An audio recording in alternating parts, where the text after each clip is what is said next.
comenzamos con la clase. El objetivo de la clase de hoy día, chiquillos, es analizar la película, ¿ya? Y a partir del análisis de esta película, ver y comprender las consecuencias y los efectos de la Segunda Guerra Mundial, pero a nivel social, ¿ya? Recuerdo que la semana pasada nosotros trabajamos como con los efectos económicos, el efecto territorial, que se habían como cambiado las cosas, que Alemania fue el que más tuvo que pagar como los costos de la guerra, porque lo dividieron, etc. Entonces, hoy día vamos a trabajar a partir de esta película, que quisiera saber, díganme por audio o por chat, si la vieron, en general. Aquí el compañero Iván me dijo que la vio, pero no la terminó porque le dio pena, lo cual es entendible. Yo la primera vez que la vi también me dio, como que me chocó. Pero díganme, ¿la vieron? Yo la volví a ver como por segunda vez, tercera. Ya, súper. Aquí tengo... No. Ya. No la vi, pero yo me acuerdo de qué se trataba. Bueno, la vi hace mucho tiempo, sí. Ah, ya, pero ¿la había visto anteriormente? Sí, hace mucho tiempo, 2 años. Ah, ya, súper, pero igual te acordáis. Y acá tengo en el Yo chat... con mi abuela me voy a estar llorando. Sí, es que es compleja, es súper fuerte la película. Acá en el chat hay harta gente que me dice que sí. Y harta gente que me dice que no. Ya, pero no se preocupen, vamos a trabajar a partir de la experiencia, ¿ya? A partir de la experiencia en relación al tema. Entonces, para comenzar, tendríamos que ver esto, ¿ya? El tema de los siglos y los años.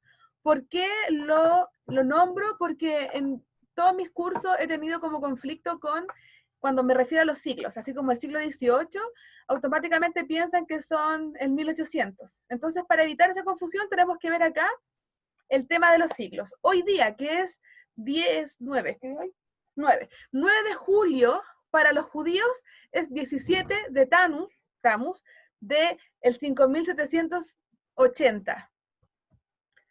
¿Por qué ellos van en otra estructura de tiempo?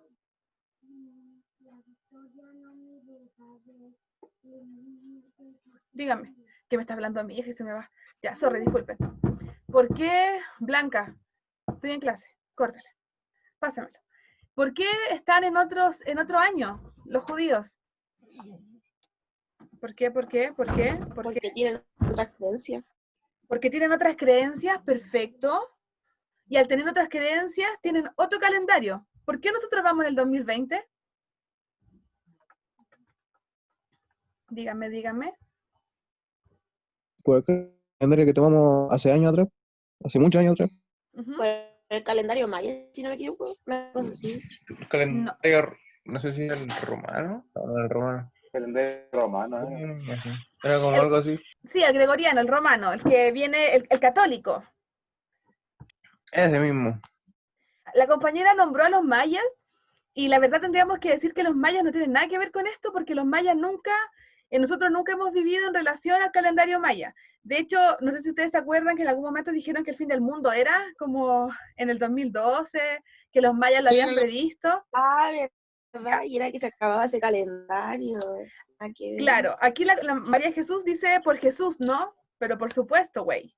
Nosotros vivimos bajo una estructura, bajo el calendario gregoriano, en este caso romano, que es el católico. Y nosotros estamos en el 2020 porque se supone que el año 0 va a comenzar cuando aparece Jesús. Entonces todos los pueblos que no conocen a Jesús y no son católicos, no se rigen bajo esta estructura. Ya, por ejemplo, los mapuches, por ejemplo, o sea, si tuvieran los pueblos originarios, maya, azteca, inca, ninguno de esos, ni los diaguitas, ni los chonos, nada de eso se rige bajo la estructura del calendario católico porque no reconocen la existencia de Jesús como el Salvador del mundo.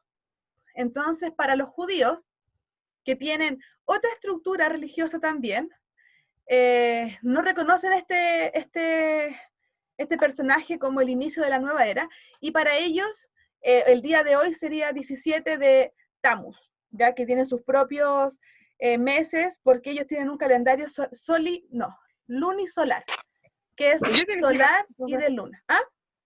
¿Qué significa Tammuz? Es que es el mes, como nosotros lo llamamos julio. ¿Por qué se llama julio a julio? porque hace referencia a un Dios. Igual que los días de la semana, ¿ya? Entonces, tenemos una estructura completa que está enfocada en la estructura católica, ¿ya? Entonces, claro, no quiere decir que el judío no reconozca que hoy día también es el 9 de julio, pero en su cultura y tradición mantienen su estructura sociocultural propia, ¿ya? Acá Matías me dice que Julio es un dios. Julio como tal, Julio es la derivación del nombre, ¿ya? Así que sí, pues por supuesto. Así que nuestra estructura es bastante compleja y es enfocada totalmente desde la tradición católica, ¿ya? Y en esa misma tradición católica tenemos que tomar en cuenta que todos los años, 100 años corresponden a un siglo, y ese siglo va a estar enfocado en la existencia de Dios. Por eso nosotros actualmente estamos en el 2020, pero estamos viviendo el siglo XXI, ¿ya? Que es el que está acá. ¿Por qué? Porque se le llama el siglo según el número que tiene el último año del siglo. Así que estamos en el siglo XXI, estamos 100 años pasados como desde el número y el día cero, que el día cero va a ser el nacimiento de Jesús. ¿Ya? Así que les vuelvo a recordar que tienen que poner su nombre y su curso para dejar ahí en el comentario del chat. Podríamos hablar una cantidad enorme en relación a esto, pero la religión católica reconoce la existencia de Jesús como el Salvador del mundo, pero vamos a tener que hay otras culturas y otras tradiciones que también tienen un Salvador que nace en esa época. Ya los romanos tenían a una persona que había nacido de una piedra, también el 25 de diciembre. Ya entonces podemos ver que se repite esa estructura religiosa en diferentes pueblos. ¿Ya? Así que por hoy nos vamos a detener en los judíos. Y los judíos, para ellos, hoy día va a ser 17. Y cuando me refiero a los siglos en los que estamos hablando, va a ser principalmente el siglo XIX, que es lo que corresponde desde el 1800 hasta el 1900. Y también siglo XX. Esos van a ser los campos temporales que vamos a trabajar nosotros dentro de este año. Una vez dicho eso, vamos a ver que quiero saber qué consecuencias tuvo la Segunda Guerra Mundial para las personas, como para recordar lo que hablamos la semana pasada. Díganme, ya sea por el chat o por el audio. ¿Qué consecuencias tuvo para las personas? Que hubiera mucha muerte. Mucha muerte, dice la compañera. Acá dicen pérdida de seres queridos, pérdidas estructurales. Iván dice disminución de la población. Dígame. Traumas.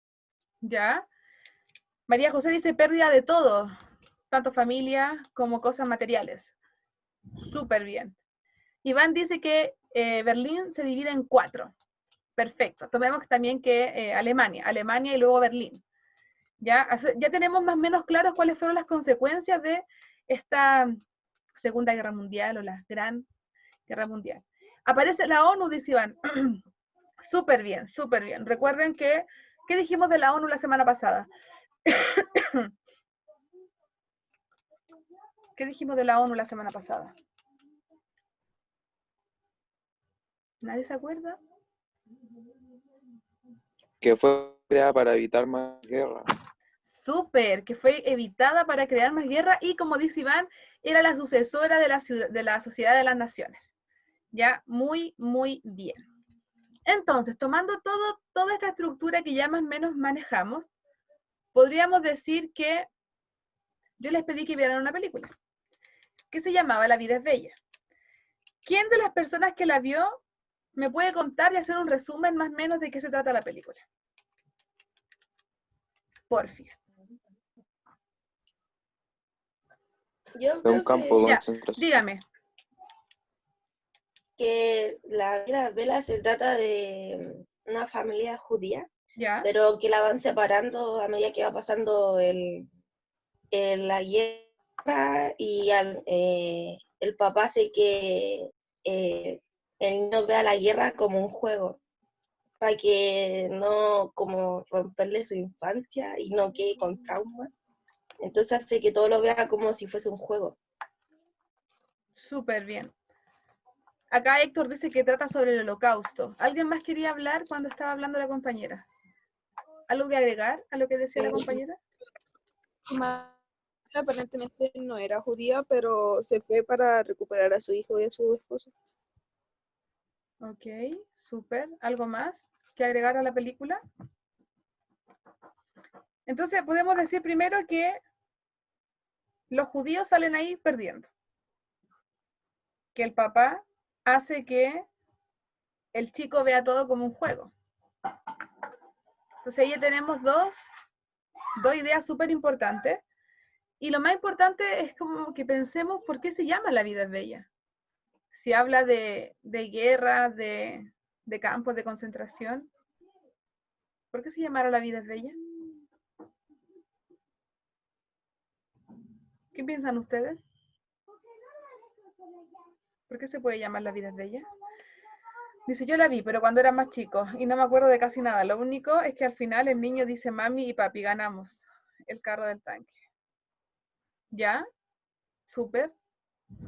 O sea, el niño dice, al final ganamos, porque todavía, como decía la compañera, tenía la percepción de que estaba en un juego. Entonces, ¿por qué se puede llamar La vida es bella? ¿Por qué no se llama La vida de la chingada? ¿Por qué no se llama Estamos en guerra? ¿Por qué no se llama Todos se mueren? ¿Por qué se llama La vida es bella? Supongo Puede ser que porque el papá le hace ver al hijo que la vida es bella, aunque sea Todo vale en barra. Siempre hay siempre la vida va a ser bella, algo así. Súper. Mientras más oscuro sea, siempre va a ser bella. Algo así, no sé. ¿Ya? ¿Qué dice la compañera? Supongo que era por la perspectiva del niño, ya que para él era un juego y era divertido y todo eso. Súper. Entonces, en el fondo podríamos decir que todo depende de la perspectiva y de la actitud que uno tome. De la actitud que uno tome ante las situaciones que son inevitables. Porque en ese momento, lamentablemente, la situación era esa.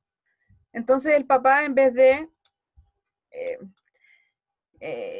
permitir que el hijo sufriera y tuviera traumas, tomó la determinación de hacer que todo ese momento pasara lo más tranquilo posible y que su hijo pequeño disfrutara de ese momento. Entonces, ¿qué métodos usó el papá, en este caso el padre, para proteger al hijo? ¿Cómo lo protegió? ¿Cómo lo protegió? ¿Qué hizo para proteger a su hijo? ¿Qué utilizó? Lo han dicho varias veces, solo que no han dicho la palabra clave.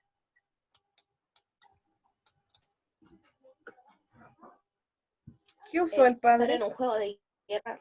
Ya, hizo un juego. Y cuando uno juega, ¿qué utiliza? Los puntos. Ya, los puntos. Imaginación. La imaginación, perfecto. El papá hace que el hijo se imagine cosas que no están pasando en la realidad. No sé si ustedes vieron esa... Iván dice, como un juego, manipuló todo lo que hacían los alemanes para crear un juego. Estrategia y imaginación, dice Héctor. Súper bien. Él utilizó la imaginación, chiquillos. Que si alguno de ustedes, por ejemplo, ha visto Annie con E, ella también usa la imaginación después de haber tenido una infancia terrible en orfanatos. Ella utilizó la imaginación para como sobrevivir y ser una niña alegre en el fondo. Entonces, acá Daniel dice inventar, por supuesto, inventar una realidad. Cuando la realidad es muy, muy mala, se inventa una realidad como para solventar y llevar el día a día. Después, ¿de qué lo estaba protegiendo? Creo que también lo hemos conversado. De que a los niños y a los adultos los llevaban como a una habitación donde los quemaban con ácido y él los estaba protegiendo de eso. Y de que los judíos, los nazis lo atraparan y llevaran al niño. Súper. Asumo que quería decir los antisemitas, que son los que atacaban directamente a los judíos. Acá, se me pasó, pero hacia arriba, había muchos comentarios en el chat. De la realidad, dice Iván, de la realidad que había. María José dice que el padre lo protegía para que en un futuro él pudiera vivir bien, que en su infancia no lo atormentara, lo protegía de sus recuerdos. Súper bien, María José, súper bien. Recuerdo que en la clase pasada, cuando estábamos hablando, les comenté que una de las consecuencias más grandes de la guerra eran los daños psicológicos. ya que en el fondo era lo que atormenta a la gente en el futuro. Y el papá, como dicen ustedes mismos, eso es lo que está haciendo. Está tratando de evitar que los recuerdos que tenga el hijo lo atormenten por toda su vida. Iván dice que de que los iban a matar, Thomas dicen que los protegía de los horrores del holocausto judío en los campos de concentración. Básicamente, eso es de lo que lo está defendiendo a través de la imaginación, de los daños que son profundos, como dice Daniel y Vicente. Entonces, aquí la segunda o la segunda parte de la pregunta, ¿y por qué creen que ustedes lo hacían? Yo creo que ya está con la respuesta clara, que es como para evitar, en el fondo, eso, que siguiendo sus palabras acá, que lo atormenten los recuerdos. Entonces, vamos a ver que necesito que ustedes reflexionemos al respecto de esto y que me digan qué fue el Holocausto. Y por favor, traten de que no sea una respuesta de Wikipedia, así como ustedes. Si yo les digo, ¿qué fue el Holocausto? Respuesta rápida. Respuesta de reality show. Así, pregunta de reality. ¿Qué fue el Holocausto? ¿Por el chat o directamente por el audio? ¿Qué fue el Holocausto? ¿Qué fue el Holocausto? Porque lo han dicho bastante en el chat. Someter a la nación judía por la raza aria de los alemanes. ¿Ya? Ok, La súper. persecución de los judíos. Persecución de los judíos, perfecto. Después dice, fueron campos de concentración que mataban a los judíos. El holocausto no es el lugar específico. El holocausto es el proceso. El lugar específico van a ser los campos de concentración y van a ser los guetos que se van a armar. Ya, acá dice Daniel y Vicente, conquistar. ¿Ok? ¿A quiénes afectó el holocausto? Aparte de que los A los judíos tenían judíos. mucho poder. Súper. A los judíos, como dice el compañero, Iván dice que los judíos tenían mucho poder económico. Era una forma de dominar y matar a los judíos, dice acá la compañera Saily. ¿Ok? Y la otra pregunta, no sé si ya está, yo creo que está más o menos respondida, porque era ¿por qué se produjo? Y acá dicen que se produjo por ¿por qué se produjo? A ver, díganlo, hagan una respuesta específica. ¿Por qué se produjo el holocausto? Para no unir yo la respuesta ahí. ¿Por qué creen ustedes que se Creo que produjo? porque los judíos tenían mejor economía que los mismos alemanes en Alemania. O algo Ya, así, no sé. súper, sí, vamos a tener que los judíos tenían una gran riqueza económica, porque era una idea fascista, por esta idea fascista y el dinero. Saily dice porque no querían mezclar las razas, súper, ¿ya? Y hay una leyenda, dentro de todas las historias, en historia hay muchas leyendas porque son como historias no oficiales. Una de esas historias no oficiales se trata de que la mamá de Hitler estuvo muy enferma y la llevó donde un médico judío. Y el médico judío le dijo que no la iba a atender porque no tenía money, no tenía dinero. Y la mamá se muere. Y como que desde ahí nace como el odio absoluto que tiene Hitler por los nazis, o sea, Hitler por los judíos, y después se expande en esta estructura económica y la idea fascista de no mezclar las razas, etc. Pero eso claramente no es parte de la historia oficial, pero sí es como una de esas anécdotas históricas que le dan como más sabor a la cosa. Entonces, si lo vemos así, como ya estamos hablando, ya más o menos sabemos qué es el holocausto, ya sabemos a quién le afectó y por qué más o menos se produce. Entonces, vamos a ver que en esta película se produce un genocidio. Eso es la trama de la película. Es el genocidio, en este caso, que se produce al pueblo judío. Mi pregunta es, ¿qué es un genocidio? ¿Han escuchado la palabra genocidio antes? Más o menos saben, se la imaginan cuando yo les digo genocidio. ¿Qué piensan ustedes? Vamos a ver qué dicen acá en el chat. Una matanza. Muchas muertes. Muchas muertes, una matanza. Andrea dice como un exterminio. Iván dice como una matanza. Exterminación dice Héctor. Saily, una masacre. Ya, súper. Vamos súper bien con la idea. Ya, vamos bien con la idea. Entonces, vamos a ver que en esta película se habla sobre un genocidio. Dice, déjame unirlo con la otra idea, Iván, porque se separó. Ya sería una matanza a un grupo específico. María José dice, la matanza de un pueblo. Ok, súper, súper bien. Entonces, tomando su idea, parece que mi gato está pero sufriendo acá afuera, ¿no? Ahí viene, ya. En síntesis, vamos a decir que el genocidio es un exterminio, una aniquilación sistemática y deliberada. Es decir, yo decido acabar con ese pueblo, con ese grupo, ya sea por motivos raciales, políticos, religiosos. Esto yo lo saqué directamente de la RAE, por eso dice RAE 2020. Ya, vamos a ver que genocidio es una palabra de origen griego que viene de genos, que significa raza, y la terminación latina sidio, que significa asesinato. Entonces, si lo mezclamos, sería asesinar una raza. Ya es como bien específico el nombre. Ya, y una pregunta súper básica. ¿El genocidio judío ha sido el único en la historia del mundo? ¿O hay otras? No, ¿Dónde hay más más. podríamos? Por ¿Dónde? Dígame. ejemplo, en América, los pueblos indígenas, Súper, y en súper, súper Japón con bien. la bomba atómica. ¿Pero ahí se acabó toda la raza? No.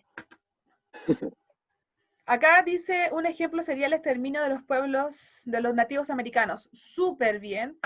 El descubrimiento de América, súper bien. Las pruebas nucleares, sí, podríamos decir que sí, si es que comprobamos que fueron utilizadas las pruebas en lugares específicos. Quizás, sí, así fue. Que quería decir que no, pero sí. Ya. Y en África, hasta el día de hoy, ¿qué sucede en África? En África Central. No estamos hablando de Se esclavizan, Sudáfrica.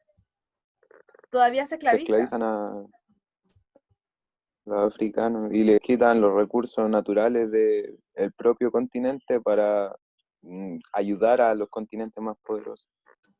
Exactamente. También podríamos decir que en África se hacen las principales pruebas de vacunas, medicamentos, pastillas, dosis. Se realizan en África, como si fueran, no sé, campos de práctica, ¿ya? Entonces, claro, la palabra genocidio es bastante fuerte porque se refiere a la aniquilación de un grupo, ya específicamente, a ellos los que eran muertos. ¿Ya? Y eso va a ser lo que se va a dar durante la etapa anterior a la Segunda Guerra Mundial, y también se va a dar en el transcurso de la guerra, y esto se va a dar por un adoctrinamiento social. Ya nosotros acá tenemos dos imágenes que están asociadas claramente a qué grupo está representando las imágenes. Si usted la ve, ¿a qué piensa? ¿Quiénes serían? En argentino,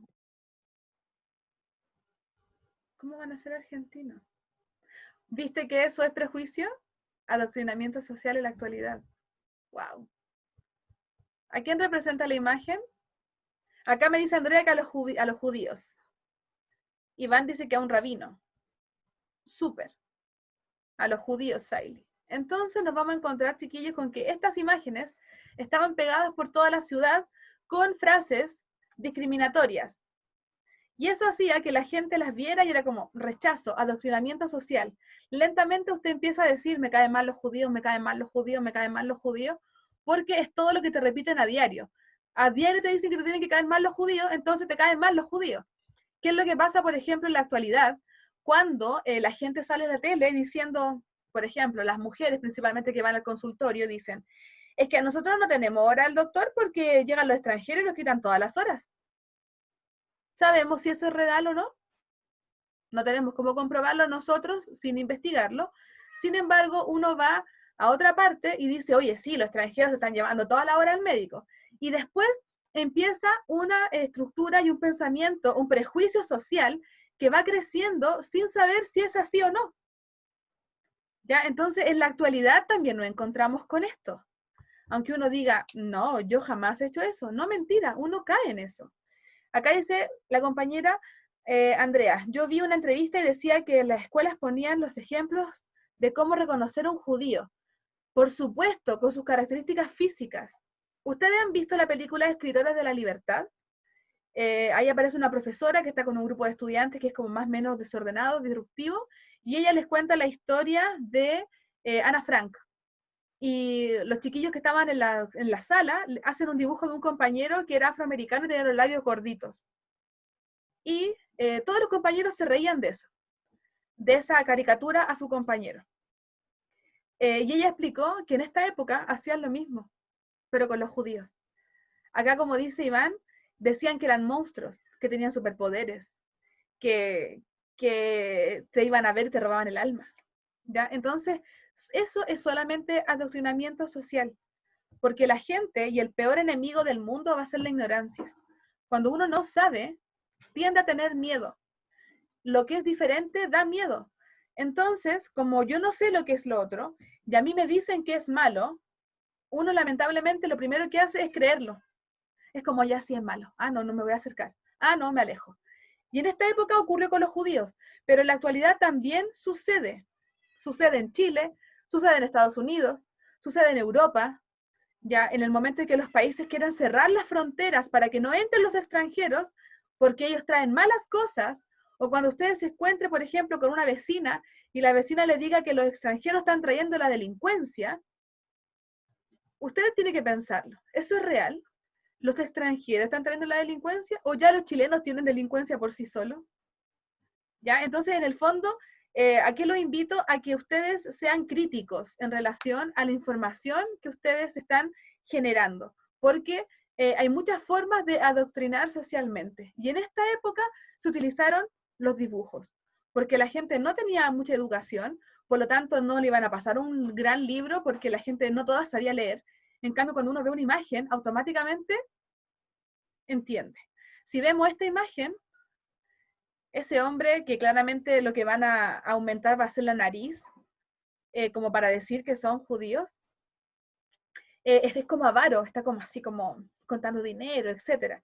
Y eso va a ser parte del adoctrinamiento social, porque en el fondo nos vamos a dar cuenta de que esa fue la primera medida que tomó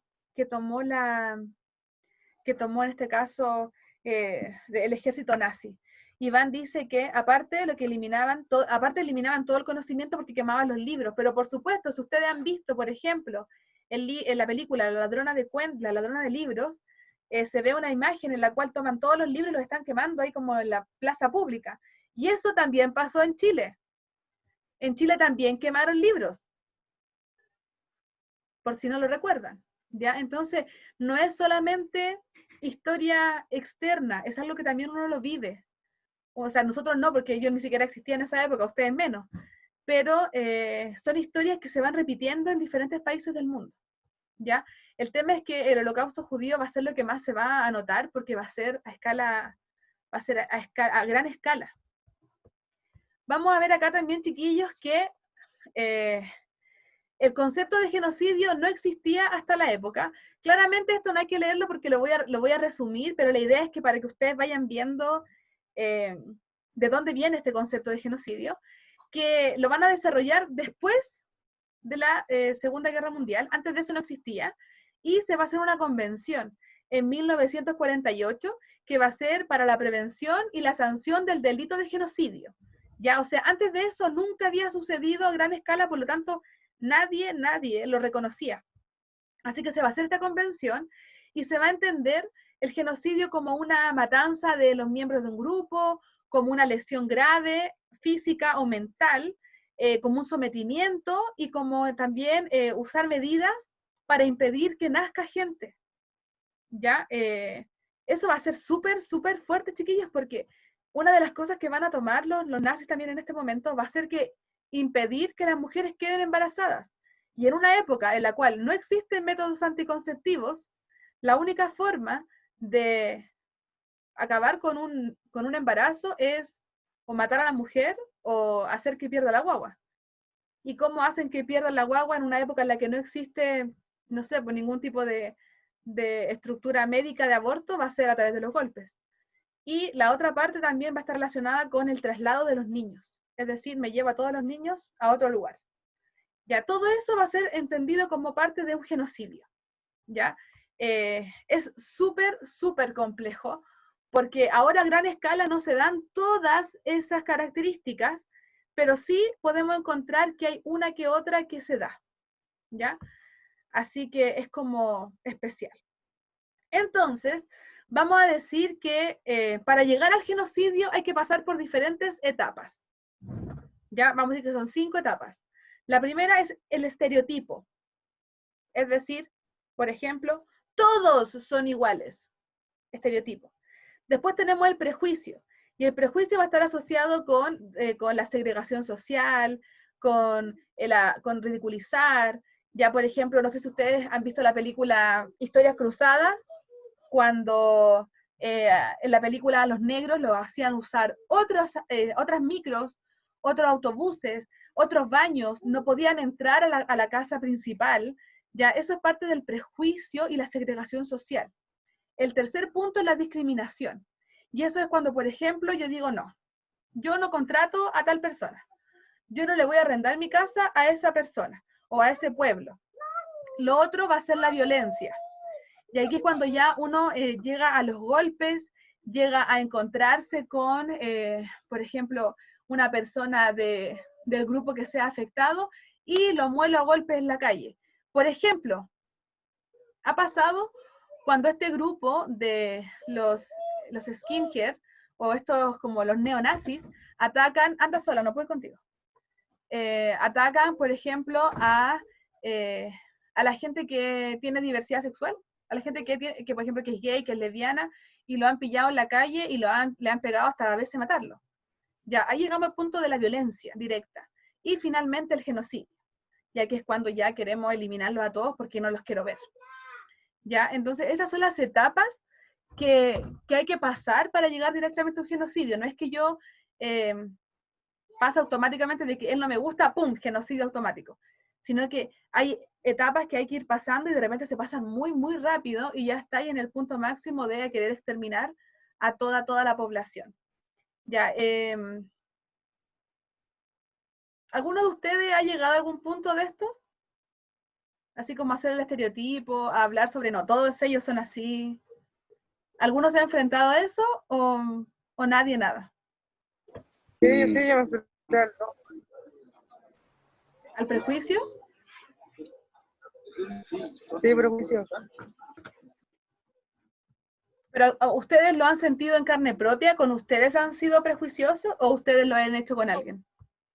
No, yo fui, no, a mí me habían hecho eso mismo. Ah, ok. Hombre, Es complejo el tema porque uno de repente no se da cuenta de que lo está haciendo. Está tan normalizado para nosotros que uno no se da cuenta de que lo está haciendo hasta que, de hecho, de repente nosotros, me incluyo, tiramos una broma, decimos algo y uno se ríe porque es chistoso. Pero quizá al otro no es chistoso. Entonces, no hay una conexión entre lo que yo creo que es chistoso con lo que para el otro es chistoso. Entonces, a veces entramos en el estereotipo, cuando hablamos de las niñas que sí son muy bonitas, o sea, son muy tontas, o que el hombre solamente piensa en fútbol. Eso también son estereotipos que uno va generando a diario, ¿ya? Vamos a ver que aquí están las etapas ya más específicas del genocidio, la clasificación, ya la discriminación, la deshumanización. Hace, ¿cuánto? Unos 100 años atrás, no es mucho, se decía que los negros no sufrían, no tenían alma, entonces no sufren. Por eso podemos hacerlos esclavos, porque no sufren. Y eso estaba comprobado por la ciencia de esa época. Hace 200 años atrás, la gente nativa de los pueblos originarios tampoco tenía alma. No la tomaban como que era una persona humana. y eso era oficial, o sea, lo decía primero la iglesia y lo decía también la ciencia. Entonces ellos se afirmaban en esas ideas para decir que los podían esclavizar, los podían matar, los podían sacar de sus lugares, les podían quitar sus tierras, ya, y eso estaba comprobado. Ya, entonces en el fondo ahí llegamos como a una de las etapas del genocidio, que va a ser una de las más crueles, porque al deshumanizar a alguien, uno lo toma como una cosa, como algo, ¿ya? Y después, por ejemplo, acá cuando habla de la polarización, es cuando yo me separo del otro. Es como, no, yo no soy como tú. O sea, te perdono, pero yo como tú no soy. Somos diferentes. Eso se da en la actualidad. Usted tiene que prender la tele y ver, por ejemplo, los matinales, y usted va a ver gente que se separa. No, yo no soy como tú. No, mi política es diferente a la tuya. No, yo tengo otras ideas. Y pum, se separa. ¿Ya? Y luego finalmente llegamos a la negación, que es como eliminar a la otra persona, ¿ya? Como no la quiero ver, la desaparezco.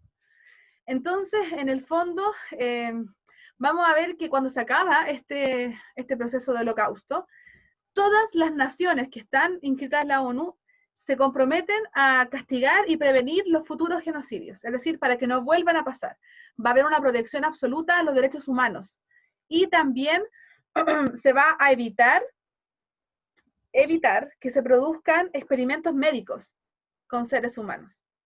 Por eso ahí van a tomar el concepto de hacer experimentos médicos con animales, porque a los animales se les deshumaniza, porque los animales no son humanos. Por lo tanto, podemos practicar con ellos. No vamos a practicar con una persona, pero sí con un pobre chanchito, porque el chanchito no es persona. ¿Ya? Entonces ahí también es un tema que podríamos conversar, pero eternamente. Pero se supone que después del holocausto el mundo cambia y se enfoca en proteger al humano, ¿ya? Y evitar como que los judíos sigan sufriendo, y también se les permite y se les pide a los otros países que se empiecen a hacer cargo de ayudar a los judíos, ¿ya? Como de acogerlos en sus países. En relación Pero a igual eso, todavía dígame. no cambia. Todavía No, no cambia. ¿por qué no? Porque, por ejemplo, ya no son los judíos, pero normalmente en Europa o en Estados Unidos podéis mucha gente diciendo que los negros son criminales. Y, por ejemplo, a mí me parece hipócrita porque en la antigüedad los europeos son los que mataban a los negritos y ahora tienen, no sé con qué autoridad dicen que son criminales y que todos roban y que tenéis que tener cuidado porque los negros son violadores. Excelente. Todo eso que tú dices, corazón, son Por eso prejuicios. digo, Es que eso lo generalizan, porque por una persona van a generalizar por todas. Exactamente. Eso es lo que pasa, es el pensamiento de hoy en día, la generalización. Súper, que si recordamos el Power que vimos hace poquito, es parte de una de las etapas. ¿Ya? Entonces, es complejo, sí. Cambió el foco, cambió como el objeto de violencia, pero la violencia sigue existiendo. Ya como que cambia, ya los judíos ya no son ahora, ya démosle a otro. Y después cuando se acabe esto va a ser otro. A menos de que nosotros como personas, seres humanos conscientes, cambiemos la estructura. Vamos a ver, chiquillos, que en el 2008, perdón, en el 2018, se van a premiar a gente por su ayuda y colaboración durante el holocausto judío. Y dice Andrea, la sociedad no tiene pensamiento propio. Qué impactante tu reflexión, porque es súper real. La gente cree lo que le dicen que tiene que creer. Y algunas personas rompen ese esquema y piensan de manera propia. Como sucede acá con esta mujer, María Edwards va a ser una mujer que va a estar en esa época en París, y durante el proceso de la Segunda Guerra Mundial, ella era viuda, aristócrata, que decir que tenía plata. Ella se presentó como voluntaria en el hospital, que no voy a leer porque Robbie Childers, no sé, en París, y ayudó a esconder aproximadamente 60 niños judíos. Se lo escondía entre la ropa y se iba con los niños. Cuando la descubrieron, la torturaron, pero ella se quedó callada. No dijo absolutamente nada. Y ella fue condecorada como un justo de las naciones. que va a ser como esta gente que ayudó durante el proceso. Ella es chilena, pero vivía ya en París, y acá en Chile no significó nada. Ya partamos diciendo eso, que acá en Chile ella, todo lo que hizo, lo hizo por ella misma.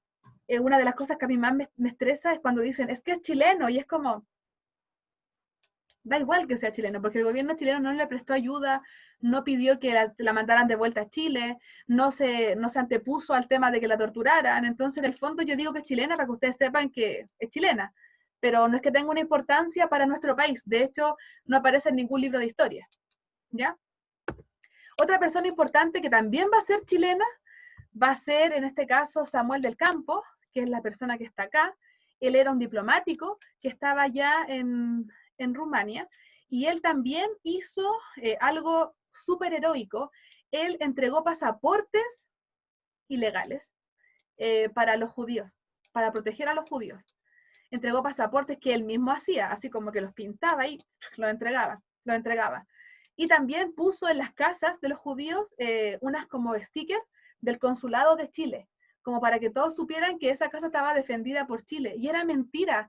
De hecho, cuando en Chile supieron que él había hecho eso, lo echaron de su cargo. Entonces, como que ahí vuelve el punto de que, somos tan especiales, nuestros gobiernos siempre han sido muy especiales. Entonces, él, claro, pues él ayudó en este momento, salvó aproximadamente unas 1.700 personas, él solito entregando pasaportes falsos, y después de que terminara la guerra, a él lo despiden, nunca más vuelve a Chile, porque claramente tiene como ese dolor en el corazoncito, y se muere solito en Francia. Para el resto del mundo y en Europa, dígame. Les iba a decir que había una película que creo que se llama El Zoológico, una cosa así, que aparece que metían los pasaportes falsos. Sí. Y a la gente les cambiaban el pelo y todo eso para que no lo encontraran. Exacto, está en Netflix. No recuerdo bien el nombre, pero sí, la vi hace un tiempo. Acá Héctor dice lo mismo. Eso pasó en la vida El niño real. pijama de raya. ¿Qué? El niño pijama de raya se trata de los Sí, judíos pues, igual. también se trata de los judíos. Hay mucha literatura y muchas películas que hablan de esto. Pero si se dan cuenta, chiquillos, en la historia de nuestro país, podríamos decir que en los momentos importantes nunca hemos sabido estar a la altura. Y con esta persona que para nosotros podría ser casi un héroe, es total y absolutamente olvidado en la historia. O sea, si yo no le hablo de él, estoy segura que nunca lo hubiesen sabido, que esta persona hizo eso y salvó gente, y salvó a 1.700 personas que estaban siendo atacadas por solo ser de una nacionalidad. Es como que dijeran, ya, ahora vamos a matar a todos los chilenos. Y nosotros así como, ¿por qué? Si no hemos hecho nada. Así que ha sido complejo en general. Acá me dicen que la película es súper triste. Al menos terminaron todos felices. Sí, pero es que esa es parte de la película. Nadie sabe si realmente van a terminar todos felices. La vida real no tiene siempre finales felices. Porque tienen que partir ustedes del concepto de que la vida tiene momentos felices. No tiene etapas, épocas completas. Son momentos. Entonces tenemos que aprovechar esos momentos porque la vida se nos pasa muy, muy rápido. Entonces, en relación a eso mismo, ¿esto puede volver a pasar? ¿Podemos volver a tener un genocidio? ¿Existe algún pueblo que en la actualidad Sí, tenga esto? Sí, podría pasar. ¿Por qué, compañero? Salió como comunista. ¿Por qué, compañero?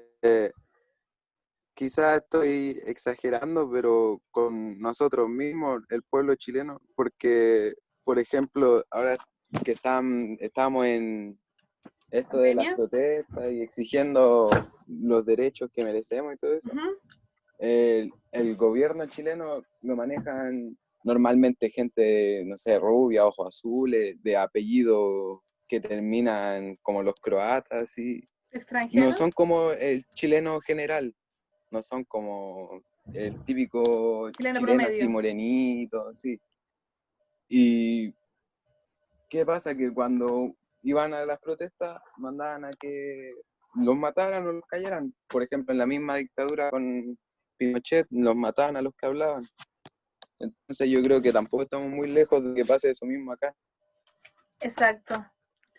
En la actualidad, sí, tiene mucha razón en lo que dice, no me atrevería ni siquiera a cuestionarlo porque es una realidad evidente, no, independiente de cualquier color político, no podemos negar esa situación que es real. ¿Y ustedes creen que en la actualidad existe algún pueblo que se enfrente a esto? ¿En la actualidad hay algún pueblo que se enfrente a este? Pueden ser los pueblos africanos que quedan. Ya, sí, los pueblos africanos, Los haitianos y los mapuches. los haitianos y los mapuches. Los Sí, haitianos no creo, porque es un país entero Haití. los haitianos no, porque Los tienen un país distinto. están en ¿Dice usted? Chile. Los que están en Es Chile, que ustedes, Haití tiene su país. sí, que está en una pobreza súper grande, que Estados Unidos lo tiene como patio de trasero. Es Es que complejo el los tema, judíos chiquillo. también tenían su país. Su territorio, porque país como el país judío no está. Pero hay que tomar en cuenta, chiquillos, que uno las realidades de los otros países no las conoce mucho. Sobre todo porque a veces se enfoca harto se enfoca el contenido como a Europa en especial, pero países de África o la historia económica, social de África, uno no la maneja. La historia de Asia tampoco. De hecho, ni siquiera la de América Latina uno la maneja muy bien. Uno como que sabe más de Europa. Por eso se llama historia universal a la historia de Europa. Ya es como bien complejo. Pueden ser un país, pero ellos son así, los discriminan. No entendí, aquí iba eso, María José. Perdón. Entonces, claro, nos vamos a encontrar con eso, que está en nuestras manos evitar que esto vuelva a suceder. Toda esta información que yo estoy sacando aparece en un museo interactivo judío en Chile. Se supone que si nosotros hubiésemos estado en el colegio en la actualidad, yo lo hubiese llevado al museo para que lo conocieran. Como no los puedo llevar al museo, les puedo dejar la página para que ustedes entren. Tienen actividades interactivas que ustedes pueden realizar. Pueden buscar como su árbol genealógico, lo pueden realizar. Es súper interesante la página porque es bastante lúdica y además de eso les permite buscar páginas en el libro, en el texto de historia, que pueden ser trabajadas con la información y los recursos que la página se mantiene. Abajito les dejo el link. Cuando entremos, yo ponga esto en el Facebook del curso, voy a dejar también la página para que la puedan realizar. Acá aparece una frase que dice nunca más. Ha sucedido y por consiguiente puede volver a suceder. Esto es la esencia de todo lo que tenemos que decir. Es lo mismo que dijo el compañero sin haber leído esto. Puede volver a suceder, pero depende de nosotros que no pase, que no vuelva a suceder. ¿Ya? Y ahí está como la respuesta a todo lo que ustedes han planteado durante esta clase.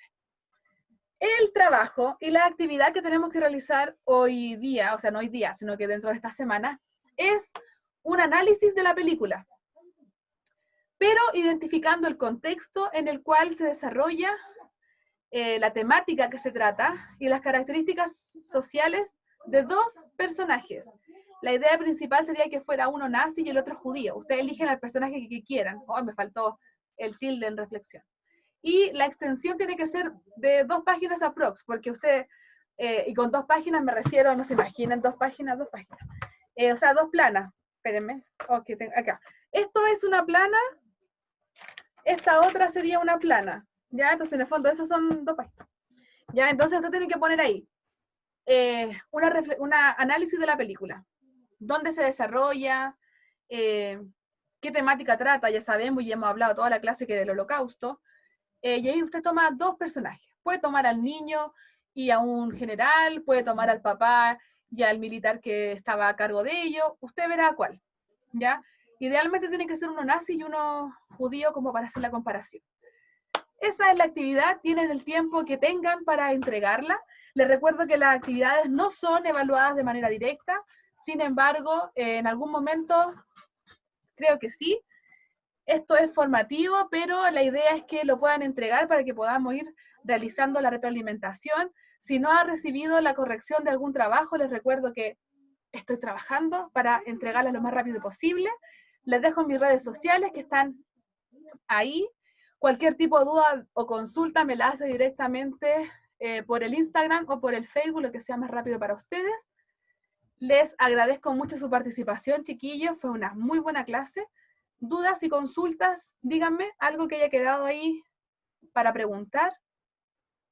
Profe, ¿dónde puedo ver la película La vida es bella? Voy a dejar un link en el Facebook para que veamos películas piratas.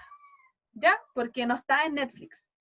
Así que se la voy a dejar ahí para que la puedan descargar. En el mismo comentario donde les ponga el PPT y lo demás, ¿qué mandó Iván?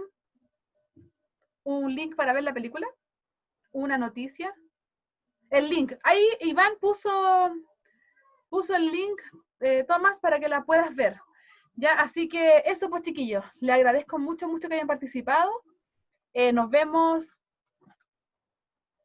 Uy, nos vemos el 30 de julio. Espero que vuelvan, que después de esta semana de vacaciones que vamos a tener de descanso y pausa, nos volvamos a ver. Voy a estar esperando los trabajos, chiquillos, así que eso. Se me cuidan, que estén bien. I love you. Chaito.